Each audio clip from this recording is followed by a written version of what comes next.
Assalamualaikum warahmatullahi wabarakatuh. Perkenalkan, kami dari kelompok 6 akan memaparkan sebuah materi tentang kegiatan stimulasi pengembangan kemampuan kognitif dan kreativitas anak usia dini. Sebelumnya, perkenalkan anggota kelompok kami. Yang pertama ada Nim Hoiria, NIM 52, yang kedua ada Tiara Firdayarani, NIM 73, yang ketiga ada Imanda Syaidatun Nufus, NIM 74, yang keempat ada Fatimah Tuzaro, NIM 81, yang kelima saya Rafika Ramadan Gunawan, NIM 92, yang keenam ada Nabila Aulia Rahman, NIM 105. Pertama ada hakikat kegiatan stimulasi anak usia dini. Pengertian stimulasi menurut Dinkes tahun 2000, orang tua wajib memberikan rangsangan stimulasi kepada anak sesuai aspek yang tertera di standar tingkat pencapaian perkembangan anak usia dini seperti motorik kasar dan halus, bahasa, agama dan moral, kognitif dan juga emosional dan seni. Stimulasi ini harus diberikan secara rutin dengan berkesinambungan dengan kasih sayang, metode bermain, dan lain-lain sehingga anak tersebut akan berkembang dengan optimal. Jika anak kekurangan stimulasi dari orang tuanya akan terjadi keterlambatan pada anak. Maka dari itu orang tua ataupun pengasuh harus dikasih penjelasan terkait dengan cara-cara melakukan stimulasi kepada anak. Yang kedua, menurut Siswono tahun 2004, stimulasi yaitu upaya untuk merangsang anak akan suatu pengetahuan atau keterampilan yang baru. Itu sangat penting di dalam upaya meningkatkan kecerdasan anak. Stimulasi ini sudah boleh dilakukan anak sejak bayi yang masih janin, karena di dalam kandungan janin sudah dapat bernafas, menggeliat, bergerak, dan lain-lain. Yang ketiga ada menurut Suherman tahun 2000, yaitu stimulasi harus setiap hari dilakukan oleh orang tua kepada anak setiap ada kesempatan. Stimulasi harus disesuaikan dengan prinsip dan umur anak. Yang selanjutnya kegiatan stimulasi anak usia dini. Yang pertama mengajak ngobrol dengan anak. Stimulasi ini paling sering dilakukan dan yang paling mudah. Dengan orang tua mengajak ngobrol dengan sang anak akan mendapatkan stimulasi dalam bentuk suara dan juga membangun kedekatan orang tua dengan anak. Seperti orang tua ketika mengajak ngobrol dengan anak tersebut akan berceloteh atau dilihat dengan mimik wajahnya yang berubah menjadi ketawa. Yang kedua ada bercerita. Dengan bercerita juga merupakan stimulasi untuk melatih anak berbicara. Ketika anak sudah besar, bercerita ada manfaatnya bagi anak untuk mengenal kata dan juga benda. Yang ketiga, mainan atau bermain. Merupakan stimulasi untuk melatih kemampuan motorik dan juga kognitifnya. Mainan juga berupa apa saja atau bermacam variasi, mulai dari kerincing-kerincingan. Ketika anak itu masih bayi hingga anak sudah besar itu bisa bermain balok-balokan. Yang keempat ada musik klasik yang memiliki suara nada tinggi. Menurut dokter ini dapat diterima oleh anak, lebih mudah diterima oleh pendengaran si anak atau bayi. Alasan mengapa bayi merasa bermasa ibunya sedang menyanyikan lagu sebelum tidur jika dibandingkan dengan ayahnya. Yang kelima, menghindari memotong pembicaraan. Assalamualaikum warahmatullahi wabarakatuh. Perkenalkan, saya Ning Hariah dengan NIM 50552. Saya akan menjelaskan tentang karakteristik perkembangan kognitif anak usia dini. Sebagian ahli psikologi berkeyakinan bahwa proses perkembangan kognitif manusia dimulai berlangsung sejak ia lahir ke dunia. Dasar perkembangan manusia yaitu bekal dan modal berupa kapasitas motorik dan sensori pada batas tertentu yang dipengaruhi oleh aktivitas ranah kognitif. Dalam proses perkembangan kognitif anak usia dini, faktor keluarga dan faktor lingkungan menjadi 90% lebih berpengaruh besar dari faktor pendidikan. Anak usia dini mempunyai batasan usia tertentu, karakteristik yang khas, dan terletak pada proses perkembangan yang sangat cepat dan fundamental bagi kehidupan selanjutnya.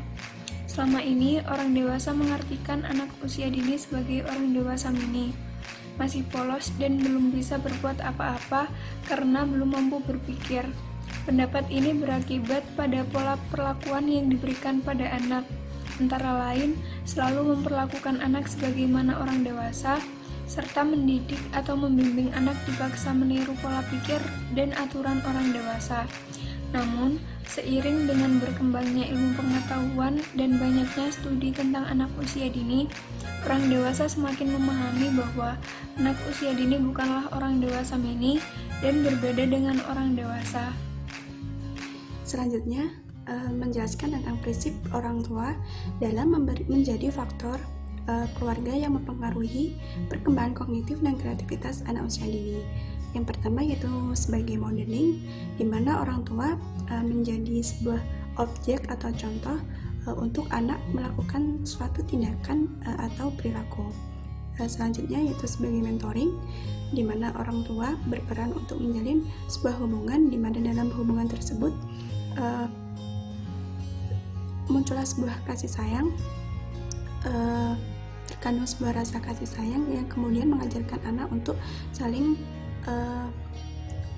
saling menyayangi sesama teman. Yang kemudian ada organisasi, yaitu di mana orang tua dan anak menjadi sebuah tim kerjasama untuk menyelesaikan suatu masalah. Yang terakhir yaitu sebagai teaching, di mana orang tua berperan sebagai seorang pendidik yang mengajarkan nilai-nilai kehidupan yang nantinya akan bermanfaat untuk anak menjalani kehidupan. Assalamualaikum warahmatullahi wabarakatuh.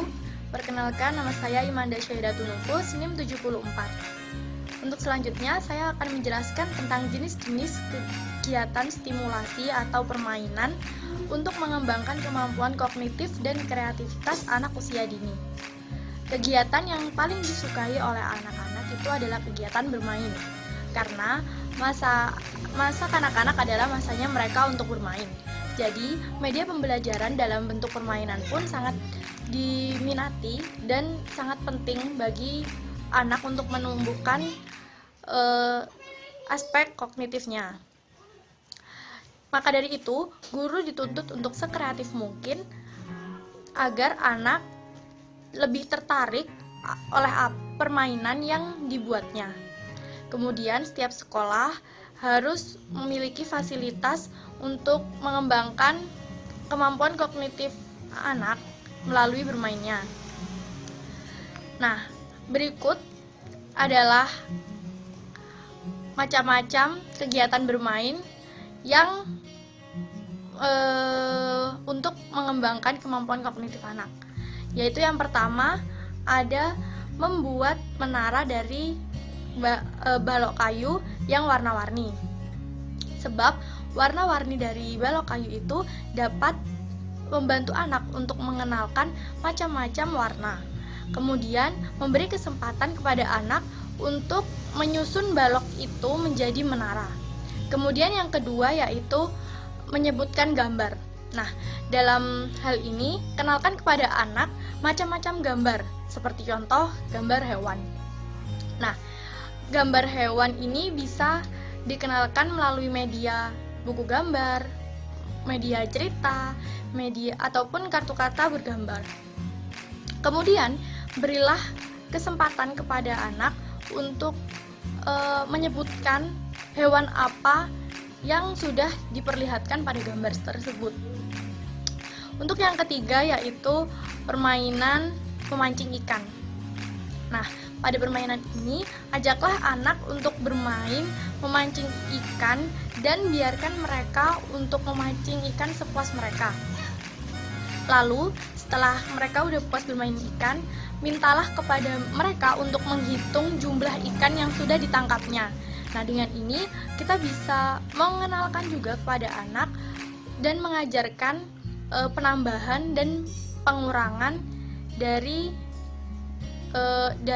ini tadi. Untuk yang keempat yaitu bermain detektif di kebun.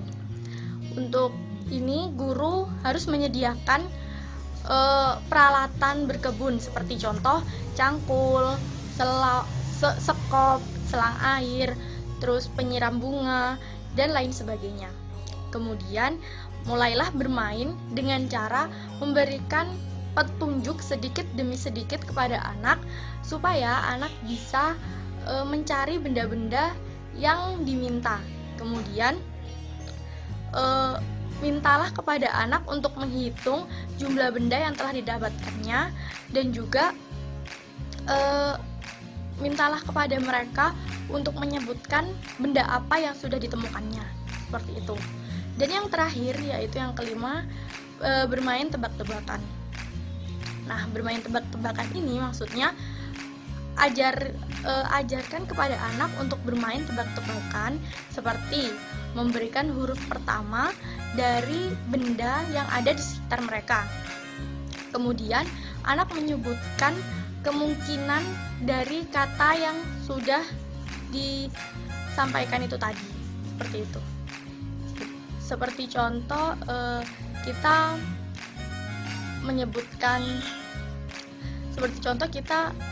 menyebutkan bunga. Nah, kita menyebutkan kata pertamanya saja, yaitu B, maka anak akan menyebutkan kemungkinan-kemungkinan dari kata yang B ini tadi. Selanjutnya, di sini saya akan menjelaskan tentang pokok bahasan yang sama. Namun, penjelasan pada kali ini saya akan menjelaskan tentang jenis-jenis kegiatan stimulasi atau permainan untuk mengembangkan kreativitas anak usia dini. Perkenalkan, nama saya Tiara Firda Cahyarani, NIM 073. Yang pertama, jenis kegiatan atau permainan di sini yaitu kegiatan bermain. Kegiatan bermain merupakan awal dari pengembangan kreativitas pada anak usia dini. Kegiatan bermain selain menimbulkan rasa senang dan bahagia untuk anak, namun kegiatan bermain juga akan menimbulkan imajinasi-imajinasi pada anak untuk meningkatkan kreativitasan pada anak. Di sini saya akan menjelaskan 3 contoh bermain untuk meningkatkan kreativitas anak. Yang pertama yaitu ada permainan balok kayu. Permainan balok kayu, anak akan membuat desain atau susunan balok sesuai dengan kekreativitasannya atau sesuai dengan imajinasi pada anak. Nah, di sini ada 4 tahapan dalam menunjang kreativitas anak. Yang pertama, anak akan mencoba membawa balok tersebut. Anak masih akan memahami karakter balok. Yang kedua, anak akan mengetahui karakter balok. Apakah karakter balok itu bisa berdiri atau bisa ditidurkan. Nah, anak akan berusaha untuk menjajarkan dan akan selalu mencoba atau berusaha mengetahui karakter dari balok tersebut. Yang ketiga yaitu anak sudah mampu untuk menyusun bentuk-bentuk balok. Walaupun entah bentuk bangunan, rumah, karakter atau apapun itu, intinya sesuai dengan imajinasi anak. Setelah membuat bangunan tadi, yang keempat yaitu anak sudah mampu menamai balok-balok hasil karyanya sendiri. Yang kedua yaitu ada permainan Lego. Permainan Lego ini kurang lebih sama dengan permainan balok. Anak yang pertama akan mengenal dulu karakter Lego seperti apa. Anak akan berusaha untuk memasangkan, untuk meletakkan Lego di lantai secara bebas atau menjajarkan balok atau menjajarkan Lego. Lalu yang tahap selanjutnya, anak akan berusaha memasang-masangkan Lego sesuai dengan imajinasinya. Selanjutnya juga anak akan memberi nama pada Lego yang telah ia buat. Permainan yang ketiga yaitu permainan plastisin.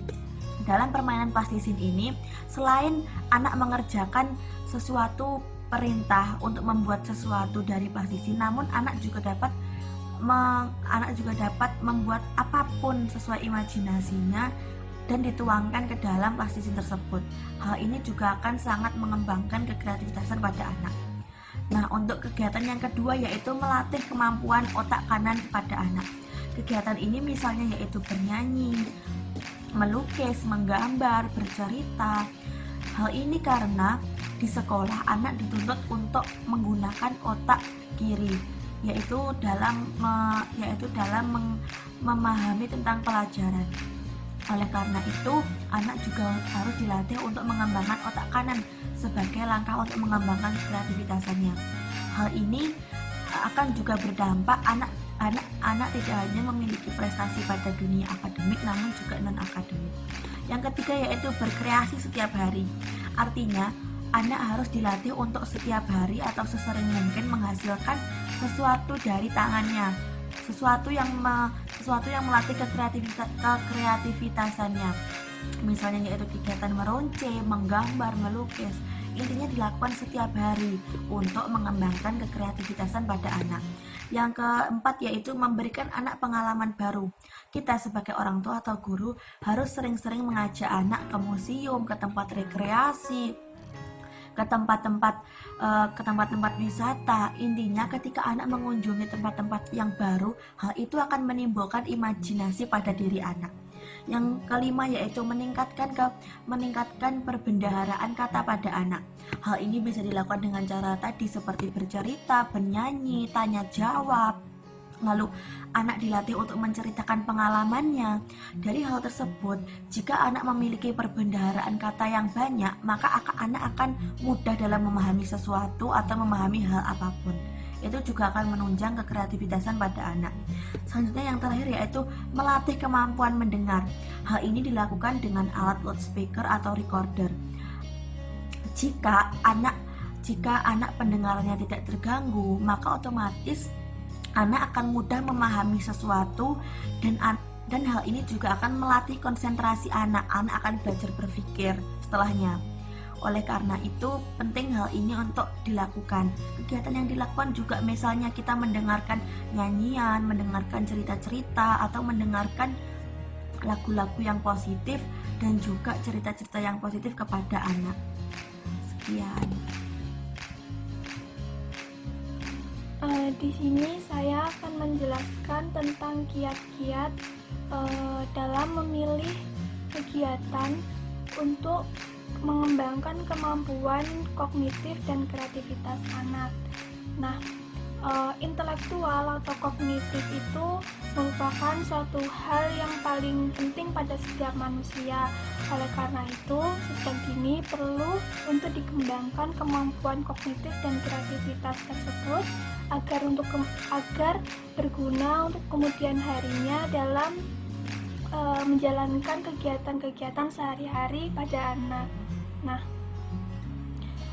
dalam pengembangan kognitif dan kreativitas anak itu tidak semuanya berjalan sesuai dengan apa yang diharapkan. Oleh sebab itu, guru maupun orang tua perlu memperhatikan kegiatan-kegiatan yang sekiranya memang efektif untuk mengembangkan kemampuan kognitif dan kreativitas anak. Nah, dalam pemilihan kegiatan yang dapat mengembangkan kemampuan kognitif dan kreativitas anak itu perlu dilandasi dengan alasan yang kuat. Jadi, alasan dalam memilih kegiatan tersebut itu harus jelas dan tujuannya itu juga harus jelas agar hasil atau manfaat dari kegiatan tersebut juga jelas. Nah, kemudian ada yang perlu diperhatikan yaitu faktor-faktor pendukung yang kuat. Nah, faktor-faktor yang pendukung itu mungkin bisa dilihat dari situasi, kemudian jenis dari kegiatannya itu apakah nanti akan dapat mengembangkan kemampuan kognitif anak atau tidak. Dari banyaknya kegiatan, contoh banyaknya kegiatan pengembangan kognitif itu ada salah satu kegiatan yang dikiranya itu kurang efektif untuk diterapkan dalam mengembangkan kognitif dan kreativitas anak, yaitu kegiatan ceramah. Hal ini dikarenakan karena pada kegiatan ceramah ini dianggap terlalu menuntun anak untuk menuntun perhatian anak dalam jangka waktu yang lama. Jadi anak dituntut untuk memperhatikan saja si penceramah dan tidak adanya interaksi saat melakukan ceramah. Nah, selain itu kegiatan-kegiatan yang dapat dilakukan, banyak kegiatan yang dapat dilakukan untuk mengembangkan kognitif dan kreativitas anak itu seperti misalnya bermain, kemudian bercerita, kegiatan tanya jawab antara anak dengan guru atau anak dengan orang tua, kemudian memberikan tugas kepada anak tetapi yang sederhana saja, kemudian ada dramatisasi atau bermain peran. Nah, di sini saya akan menjelaskan salah satunya, yaitu adalah bermain. Dalam bermain itu juga perlu diperhatikan, seperti yang kita tahu, bermain itu merupakan suatu kegiatan yang tidak bisa lepas dengan anak. Selain bermain itu juga dapat mengembangkan aspek-aspek lain selain kognitif dan kreativitas. Nah, hal-hal yang perlu diperhatikan dalam bermain itu ada dua hal yang perlu diperhatikan. Yang pertama yaitu ada intensitas. Nah, intensitas ini merupakan suatu kegiatan yang harus dilakukannya itu secara berulang-ulang. Tujuannya itu agar manfaat dari kegiatan tersebut itu dapat melekat pada pikiran anak. Kemudian ada densitas. Nah, densitas ini merupakan kegiatan yang kegiatannya itu harus berupa bervariasi atau beragam sehingga tidak mudah bosan pada anak saat dilakukan maksudnya. Terus kemudian hal-hal yang perlu diperhatikan dalam bermain itu kemudian hal-hal yang perlu diperhatikan lagi dalam bermain yaitu ada pemilihan jenis permainan. Nah, pemilihan jenis permainan ini harus disesuaikan dengan jumlah anak yang akan ikut bermain. Nah, karena bisa saja jenis permainannya itu dipilih hanya untuk permainan 7 anak, tapi yang bermain itu ada 10 anak. Jadi untuk agar bisa semuanya main itu harus dipilih jenis kegiatan yang nanti semua anaknya itu dapat ikut serta dalam bermain. Nah, kemudian ada tempat bermain. Tempat bermain itu perlu diperhatikan juga. Sebelumnya mau bermainnya itu di indoor atau outdoor. Nah, untuk di indoor mungkin jenis kegiatan yang cocok juga untuk indoor itu apa, dan juga kegiatan yang cocok dimainkan bermain outdoor itu apa. Kemudian adalah yang ketiga yaitu pemilihan sarana dan prasarana.